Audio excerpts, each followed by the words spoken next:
Tax Update the IRS has announced they will be increasing the use of AI as soon as later this month to help identify which tax returns will be selected for audit and to recognize tax compliance issues, so we'll take a look at that.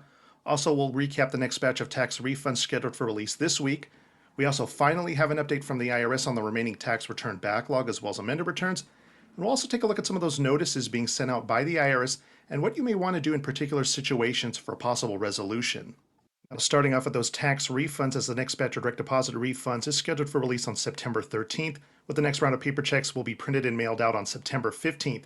As a reminder for those part of this latest direct deposit refund batch, while most refunds will post to the account the day of, do allow up until September 18th for it to post to your bank account before contacting the IRS to initiate a payment trace if you've not received it.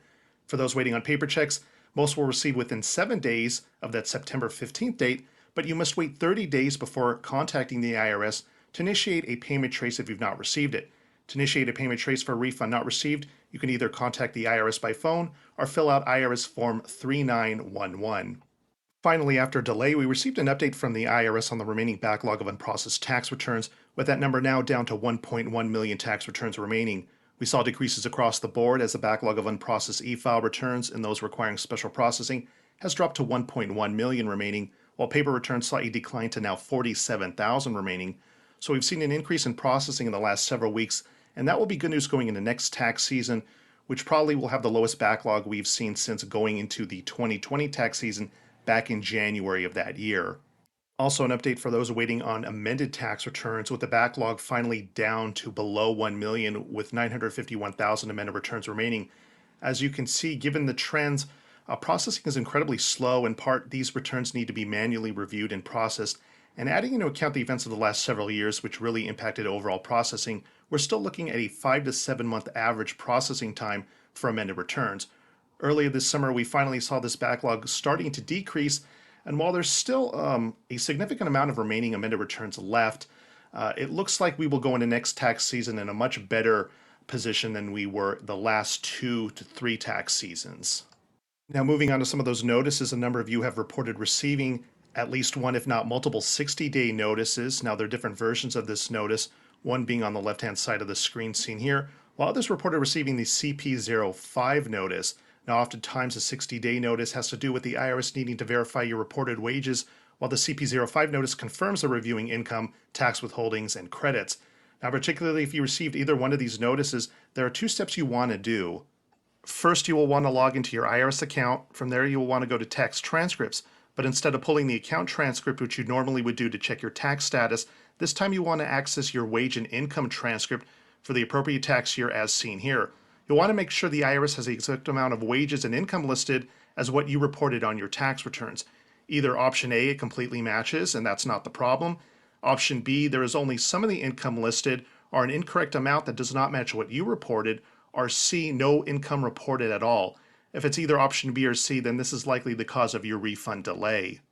From there, if the IRS is not showing income or the income totals don't match your numbers, you will want to log into your Social Security account as seen here and access your earnings record for the appropriate tax year, or they consider it work year. Now here, if the totals are not showing anything at all, or they don't match what you filed, then there's going to be action needed on your part. Now, if there are wage reporting issues impacting you, then you will want to notify the SSA about this as well as the IRS. If you're impacted by this, to help move things along, they may have you submit copies of your W-2s, 1099s, and year-end pay stubs to serve as proof that the earnings you reported on your tax return are actually correct. They will most likely ask if you contacted the Social Security Administration to report this, so it's advisable for you to reach out to the SSA before contacting the IRS, so in fact you can tell the IRS, yes, you did. Wage issues and verification is one of the top causes of refund delays, so they're very familiar with this situation, which can be a result of a number of things. If you're still impacted by delays and claimed one of several credits, such as the Earned Income Tax Credit, that is likely the cause of your delay because your tax return is now under audit. The CP05 notice will request specific documentations relating to either the Earned Income Tax Credit or additional child tax credit. These documents may include providing proof of residency, relationship, and age. So items such as a birth certificate, school records showing you live within the same household as the dependent will be requested by the IRS to fulfill this audit. Why this notice is important is that in tax year 2021, 42% of those under EITC audits never even responded to this notice. So whether they never received it in the mail or just did not understand are some of the reasons, but in the end, they were disqualified from receiving that EITC as a result and did not see that included with their overall tax refund. So there are likely some of you out there waiting on your refund because you're under audit, but you do not realize it because you never received that notice in the mail. Now, if you do receive the notice starting this year, you can now upload the requested documents online on the IRS website, which is going to speed up processing times for you, are the two traditional methods, which is by mail, which result in slower processing times, and also by fax. If you think you should have received this notice, immediately contact the IRS to have a duplicate notice reissued. Turning to other news out of the IRS, where the agency has announced with upgraded technology and the use of AI that they will ramp up tax enforcement, including the selection of tax returns to be audited and identified tax compliance issues for those who don't comply. However, what was not addressed was the ongoing technology issues that are causing current delays in the processing of tax returns and issuing of refunds, which has been in need of an upgrade since the 1990s.